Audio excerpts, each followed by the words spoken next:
If you've ever stood over a raised bed wondering why your plants look tired, pale, stunted, or just refuse to produce, this article is for you. On Soilpower, we focus on passing correct information, not garden myths, and one of the biggest myths out there is that raised beds automatically grow healthier plants. They don't. Raised beds only amplify what you do right and what you do wrong.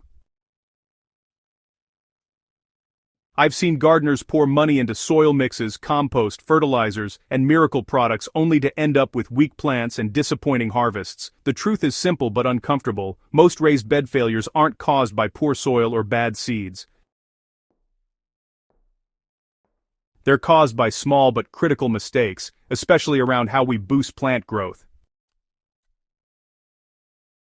Let's walk through the most common raised bed mistakes that quietly kill plants, and more importantly, how to fix them using the right natural boosts, applied in the correct way and at the correct ratios.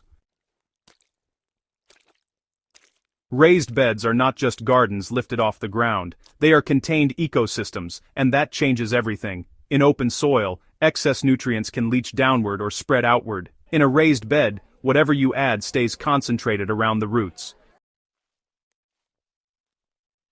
This is why, many gardeners unknowingly overfeed their plants. A boost that might be safe in the ground becomes destructive in a raised bed. Leaves turn dark and brittle, growth becomes soft and leggy, flowers drop, and pests suddenly appear. The bed becomes biologically loud instead of balanced.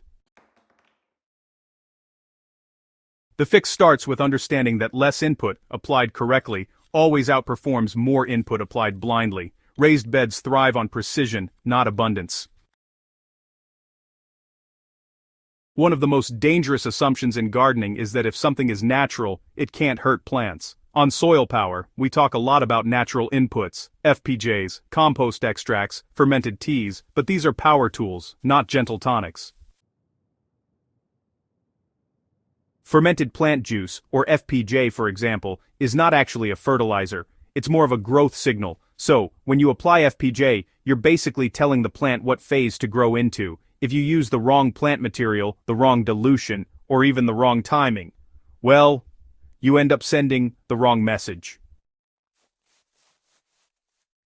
I've seen, honestly, perfectly healthy raised beds just collapse after one so-called extra strong application of a natural boost. The real problem wasn't the boost itself, it was just the lack of correct information. Plants don't just need nutrients, they actually respond to signals. You see young, fast-growing plant materials carry hormonal messages that tell the plant to grow leaves, while flowering plants carry signals that basically say, reproduce. When we ferment these materials, what we're doing is concentrating those messages. This is where many gardeners go wrong. They apply strong vegetative boosters during flowering, then wonder why plants grow massive leaves but produce no fruit, or they apply random plant ferments without knowing what those plants are biologically saying. The fix is to match the boost to the growth stage, especially in raised beds where signals are amplified. Let's slow down and get specific, because this is where correct ratios save plants. FPJ, or fermented plant juice, is one of the most effective natural growth tools available when used correctly. It's fast-acting, microbial-friendly, and incredibly efficient, but only if the recipe and dilution are respected. To make a proper FPJ, you start with young, fast-growing plant material. This could be pumpkin vines, sweet potato tips, comfrey leaves, or young legume shoots. The key is youth and vigor. The correct ratio is 1:1 by weight, not volume. That means 1 kilogram of chopped plant material mixed with 1 kilogram of brown sugar or jaggery. This balance pulls the plant juices out through osmosis and feeds the fermentation without overpowering it. Once mixed thoroughly, the material is placed in a breathable container, covered with cloth, not sealed, and left in the shade to ferment for 5 to 7 days. When the liquid separates and, smells sweet and just a little bit alcoholic, it's ready to strain and store. This process actually creates a concentrated growth signal, not a fertilizer. This is the raised bed killer I see most often. FPJ is never applied directly. Never. The correct dilution for most garden crops is 1 to 500. That's 2 milliliters of FPJ per 1 liter of water. In raised beds, this ratio is honestly not negotiable. Gardeners often assume that, hey, doubling the strength will double the results. In reality, it overwhelms root signaling, disrupts microbial balance, and pushes plants into stressed growth. Leaves might look green for a few days, but then, well, everything goes downhill. In gardening, more is almost always worse. Yeah, it might sound a bit counterintuitive, but honestly, less is more when it comes to helping your plants thrive.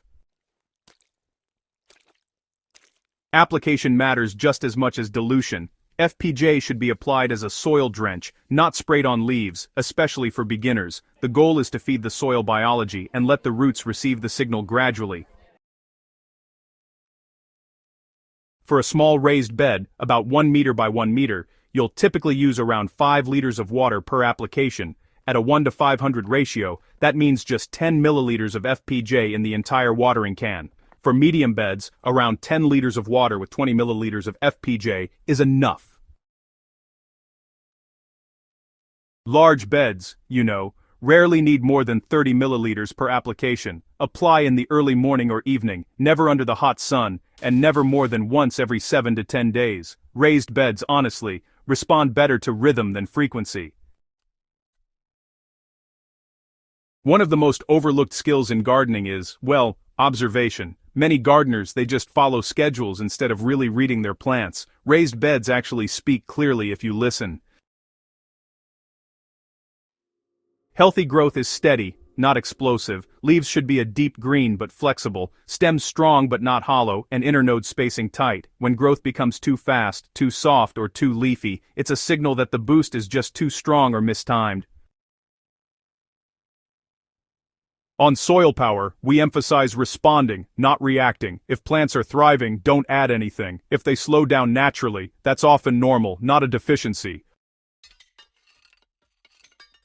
One of the best ways to avoid mistakes is to test, not guess. That's why controlled comparisons are so powerful. Take 2 identical raised beds or 2 identical plants, apply one type of FPJ to one and a different FPJ to the other. Same dilution, same timing, same conditions. What you'll see is that different plant-based boosts produce different growth responses. Some push leaf mass, others strengthen stems or improve flower retention. The difference isn't magic, it's biology. This kind of comparison passes correct information, not opinions. The biggest fix of all is respecting balance. Raised beds don't need constant fixing, they need restraint. Most plant deaths come from interference, not neglect.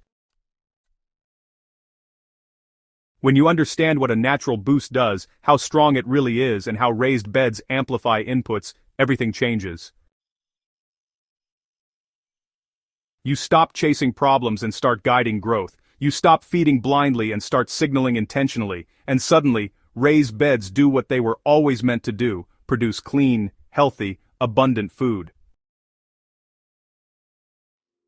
If there's one message I want you to take from this article, it's this: correct information grows plants better than any product ever will. Natural boosts are powerful allies, but only when used with respect, precision, and understanding.